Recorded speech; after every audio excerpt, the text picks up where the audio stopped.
From every shire's end of England down to Canterbury they wend, to seek the holy blissful martyr quick, to give his help to them when they were sick. Thus far Chaucer. For those unfamiliar with his monumental work, the Canterbury Tales, I'll surmise. A large group of pilgrims on their way to Canterbury Cathedral stop at a tavern for the evening. The narrator sets about describing each character and explores the particular motives for their journey. While these travelers differ in social rank, they share one thing in common. They have all come to visit the shrine of a holy saint. This recording is not about the Canterbury Tales. Instead, I want to talk about the blissful martyr mentioned in its prologue, the saint whom the people of every rank, from monk to miller, sought throughout the whole of England for a miracle. Thomas Becket, Archbishop of Canterbury, 1162 to 1170, better known as St. Thomas of Canterbury. In church history, a complete history of the Catholic Church to the present day, Father John Law, Ph.D., refers to this saint as the man who delayed the Reformation in England by more than 300 years. In fact, it was not until the reign of the contemptible King Henry VIII that the saint's memory began to be assaulted and his name intentionally blotted out. Prayer books and psalters from the 16th century attest to this act of vandalism. Many manuscripts housed in the National Library of the United Kingdom show where his name had been scratched from the divine office. The iconoclasts and thieves of the English Deformation were not content with simply erasing history. Their rancor led them to despoil the saint's tomb and burn his bones. We can take solace in a slice of irony. A relic of St. Thomas, belonging to the Basilica of Esztergom in Hungary, was placed on display in the crypt at Canterbury Cathedral in 2016. Mass was offered therein by the local Catholic parish. Even though this historic church is now occupied by a heretical religious sect, the glory of St. Thomas refuses to be extinguished. The Anglican Church continues to commemorate the feast day of this very Catholic saint, who stood against his own King Henry for the liberty of the Church in the 12th century. In 1154, Henry II was crowned King of England. While a capable ruler, his legacy has been overshadowed by other monarchs of his own lineage, the likes of ancestor William the Conqueror and son Richard the Lionheart. The sole man whom the young Henry held in his fullest confidence was Thomas Becket, and he demonstrated his trust by making him Chancellor. In this position, Thomas met with dignitaries and indulged in the finery of the court.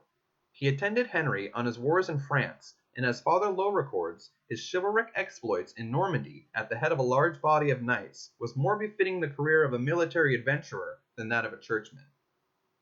This brings us to one of the primary critiques of our saint by the anti-Catholic revisionist historian.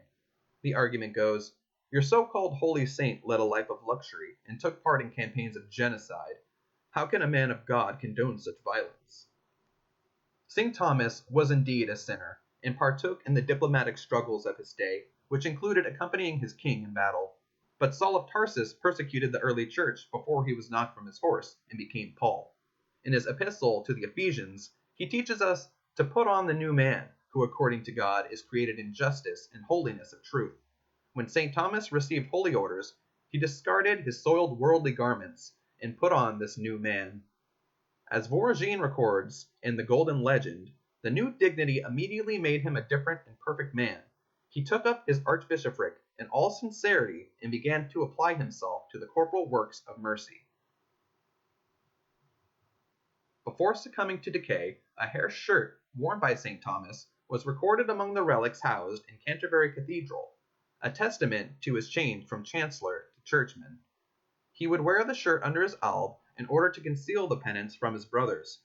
Unaware of the extra bulk it produced, some of the monks would quip that the archbishop had yet to master his appetite. This was not the only act of charity for which the archbishop was unjustly mocked. Intentionally rising each day in the early hours before lauds, he would wash the feet of 13 poor. He provided them with a meal and dispensed 4 silver pennies to each. Despite performing these deeds before dawn to detract attention, word spread of his righteousness among the people. Those critical of him claimed that he was no better than the hypocrites in the synagogue, who sought the honor of men. Another typical assault against St. Thomas is the claim that he was an obstinate man who sought to aggrandize his own wealth and power. As we will see, this claim is completely dubious, considering the chain of events following his opposition to the King of England. including the seizure of property belonging to his family and associates, half a decade in exile, and a violent death. A prudent man seeking wealth and power does not bite the hand that feeds him. The church's liberty at stake, Thomas made an enemy of his close friend and benefactor, Henry II. Desiring to codify the alleged customs observed by the predecessors of his realm, Henry moved to draft a document infringing on the authority of the church in England. The result was the Constitutions of Clarendon, a series of 16 articles which Pope Alexander III would go on to condemn. Some of the more offensive articles which the church rejected include 1. That a bishop may not excommunicate any tenant of the king without the king's license. 2. That no appeal be made for any cause whatever to the apostolic see except with the permission of the king and his officials. 3. That no archbishop, bishop, or other dignitary may attend a summons from the Pope without the king's leave. St. Thomas did not sign the constitutions, but he gave verbal consent after a great deal of pressure from his fellow bishops. Soon feeling remorse, he sent word to the king that he rescinded his oath. This incensed Henry, who then began to apply pressure against his former confidant and those who would not submit to his demands. Lamenting his complicity in the affair, Thomas ceased saying Mass and traveled to see the Pope for absolution. When he reached Pope Alexander III, then residing in France, the Archbishop proclaimed his unworthiness and offered his resignation. His termination rejected by the Supreme Pontiff, he was told to bear his suffering with patience. Our saint would spend the next several years in exile. For a time, he studied and performed acts of penance in Poigny Abbey. Meanwhile, Henry II sent appeals to Rome to prevent his kingdom from falling under interdict. His nobles did their best to slander the name of the Archbishop of Canterbury, but for all their sophistry, they were unsuccessful. The Pope soon made Thomas his legate over England. John Morris presents the following letter in his Life and Martyrdom of St. Thomas Becket. Addressed from Thomas to Henry II, it clearly demonstrates the newfound vigor he felt after being vindicated by Pope Alexander III.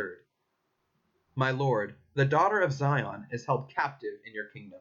The spouse of the great king is oppressed by her enemies, afflicted by those who ought most to honor her, and especially by you. Release her, reinstate her, and take away the reproach from your generation. Tedious attempts at reconciliation between Thomas and the king were made in neutral locations. Eventually, a compromise was reached, and the archbishop was ensured a safe return to his see in Canterbury. After 6 years of exile, St. Thomas triumphantly returned to the adulation of his flock. This joy would be short-lived. On the evening of December 29, 1170, as he prepared for vespers, report came of the approach of 4 soldiers. Thomas knew it was his final hour. In the very church he was consecrated bishop, he would suffer a martyr's death. And as the legend goes, on the very spot of his head where he was anointed with chrism, he received his death wound. The knights guilty of spilling the martyr's blood were roused by the loose words of their king, who while disparaging his nobles remarked, "Who will rid me of this traitorous priest?" Taking his rantings as a command, the 4 crossed the English Channel and stormed the Canterbury Cathedral. The monks panicked and hurried to barricade the church's entrance, but the saint was ready to meet his accusers. He yelled, "Let the blind wretches rage! I order you, in virtue of obedience, not to shut the door. A church ought not to be fortified like a castle." 3 of the soldiers struck the saint down, but a popular legend tells of a single blow severing the crown of Thomas. The sword continued its trajectory and hit the floor so hard that the tip broke off. These 2 incidents would yield their own relics respectively. As for the murderers, another legend claims that the Pope sent them to fight in the Holy Land as penance, from whence they never returned. As for King Henry, most historians agree that he felt genuine sorrow upon word of his old friend's brutal death, although a legitimate case for obstruction of justice can be made based on his actions. To avoid censure, he crossed into Ireland and ordered that no cleric was to be permitted to leave the kingdom without an oath not to be party to any measure against himself or the realm. He also added that no one bearing letters was to have access to him. Eventually, the king's extensive hunt in the Emerald Isle had come to an end, and he agreed to an interview with 2 legates from Rome. Even though he bore no direct guilt for the murder, Henry submitted to an assignment of penance, which included an oath to the papacy and a payment of 200 soldiers to be placed at the disposal of the Templars for 1 year. Within 2 years of his martyrdom, St. Thomas was canonized. Word of miracles attributed to his intercession spread throughout Europe. Vials of his blood became the mark of the pilgrim to St. Thomas, as the palm was the mark of the pilgrim to Jerusalem and the scallop to St. James at Compostela. Later in the Middle Ages, the pilgrim's badge became the souvenir for travelers to his tomb. Biographies of the saint began to appear from as far away as Iceland. More than 3 centuries after receiving the crown of martyrdom, Thomas was summoned to answer for allegations of crimes against his king. The jury, content with hearing the prosecution and what passed for a defense, passed a formal sentence. Morris records, "The King's Majesty, Henry VIII, thought it expedient to declare to his loving subjects that he, St. Thomas, was no saint, but rather a rebel and a traitor to his prince. All images and pictures of him should be destroyed, the festivals in his honor to be abolished, and his name and remembrance be erased out of all books, under pain of his Majesty's indignation and imprisonment at his Grace's pleasure." All of the abortive efforts taken against this beloved saint have only gone to make him a symbol of resistance. He stands as a paragon amongst the great English saints, and deserves our veneration as much as St. Thomas More or St. Augustine the Apostle to England. We sorely need more bishops with the courage of St. Thomas in the Church today, holy men unafraid of exercising their spiritual authority, standing against secular tyrants, and excommunicating heretics. Defender of the Church and protector of her liberty, St. Thomas of Canterbury, pray for us. Christ our King, thy kingdom come.